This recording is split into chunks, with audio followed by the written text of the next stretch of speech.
Gretchen. This is day 5.4 of the Servant Program. Today we're going to be talking about first versus last effects.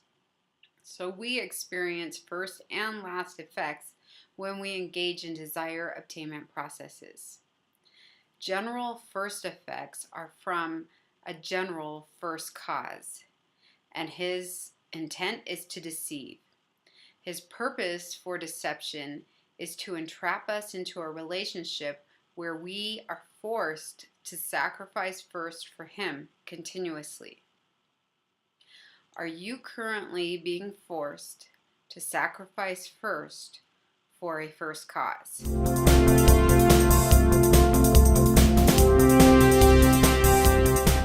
General last effects are from a general cause. His intent is real.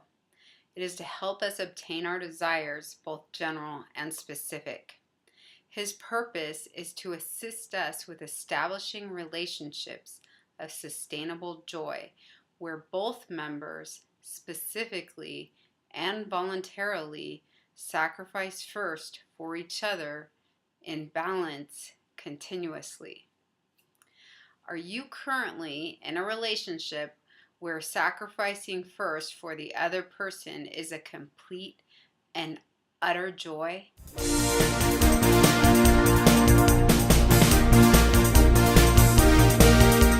Specific causes effects are a mixture of first and last effects depending on their relationship with our general last cause. Those who reside further from the balance have a greater degree of first effects than last. And those who reside closer have a greater degree of last effects than first. So wherever we reside on the balance is our inherent balance. And we'll be attracted to the effects of causes who are closest to our own first versus last balance. So, who are you attracted to?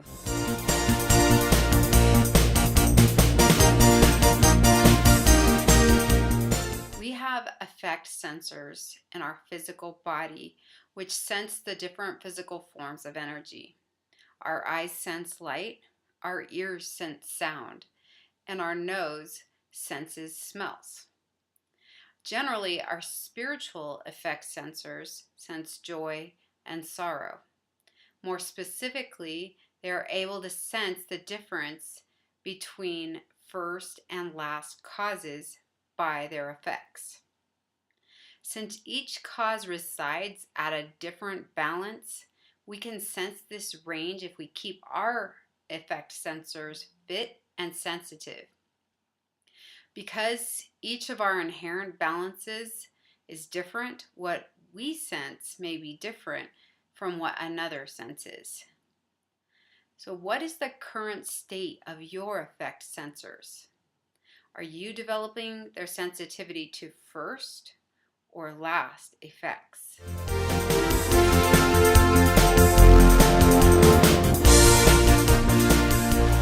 First northeast effects give us too much peace for how little sacrifice we are required to make.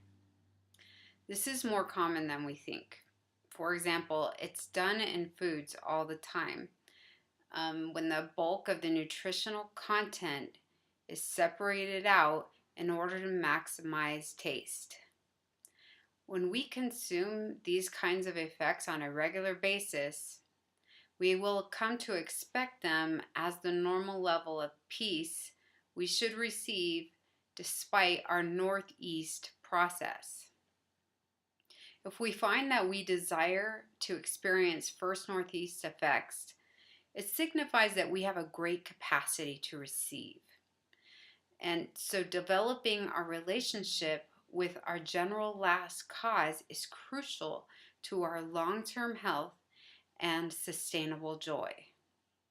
When a general first cause advertises or demonstrates northeast effects, he is tempting us so that we will leave the protective relationship with our general last cause.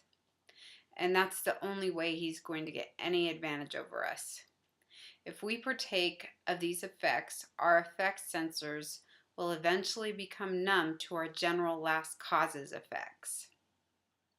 When that happens, we don't know where our thresholds are or if our desire obtainment process is balanced or not. When we finally realize our results aren't what we desired, we will already be stuck in habits that are difficult to get out of and stay out of. Think about when you have experienced first northeast effects. Describe them. Are you entrapped in results you never desired to obtain? And have your effect sensors become numb?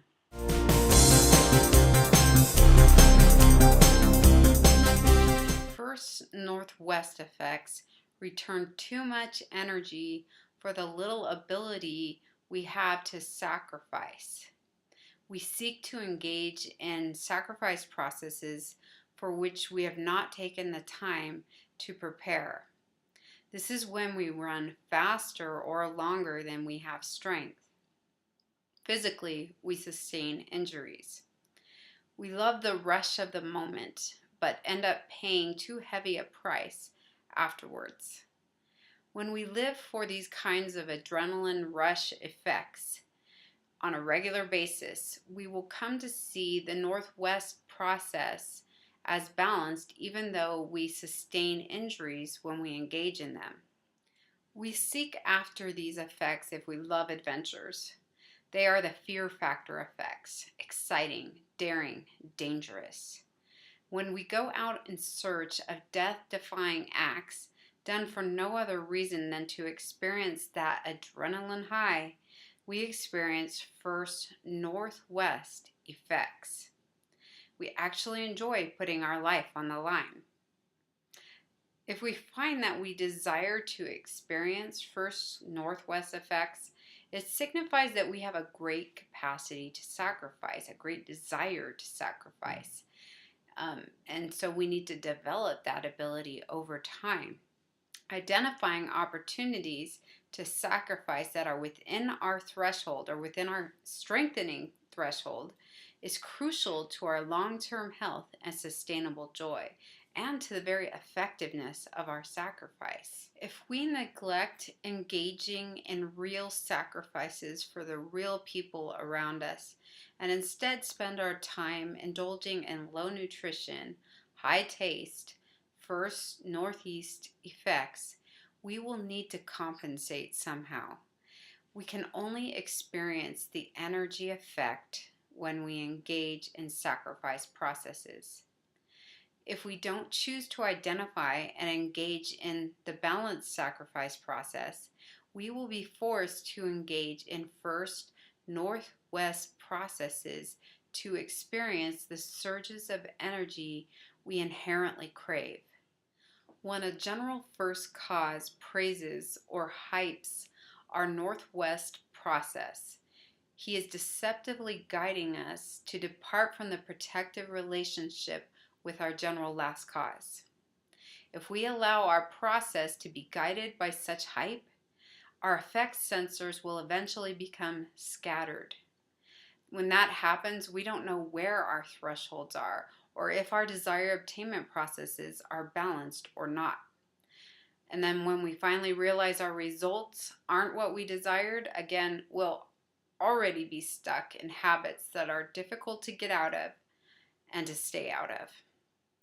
Think about when you have experienced first northwest effects. Describe them.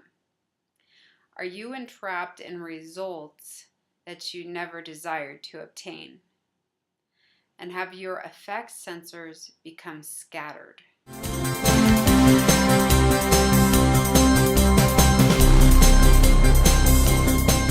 Because first and last effects are on a continuum, we have a lot of choices to make in our consumption of them.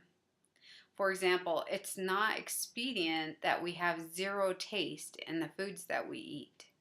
Neither is it expedient to resign ourselves to engaging in activities with zero risk. Finding the balance is important.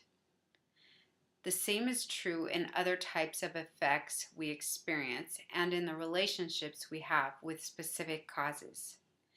Because our choices are so specific at this level, we need to establish our relationship, our personal relationship, with our general last cause in order to define our specific threshold. If we turn to first effects that go beyond our personal thresholds as a means of obtaining our desires, we will not be able to establish the relationships of sustainable joy that fit with our inherent balance. We will be too numb or too scattered in our effect sensors to discern this.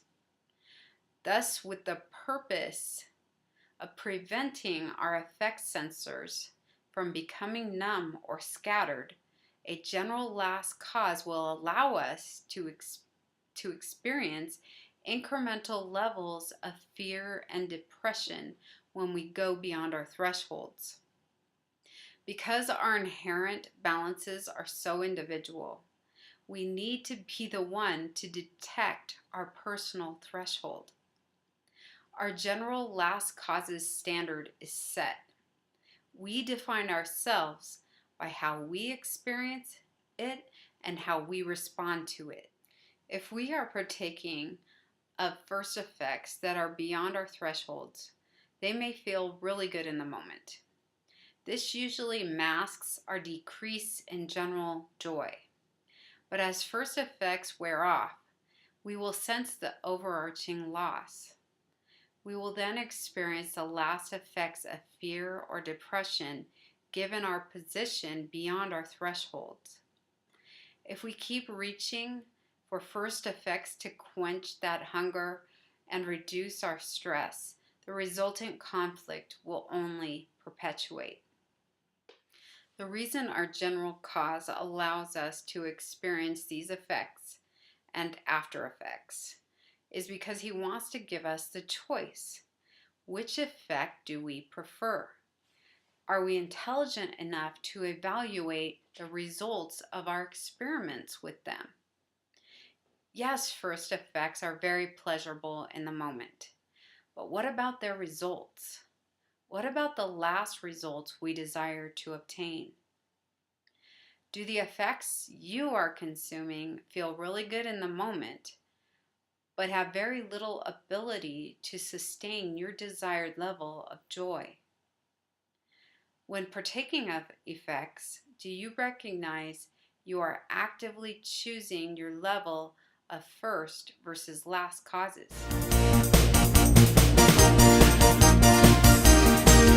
So I have a lot to say about day 5, part 4. And so we're going to go ahead and continue this in another video after this one.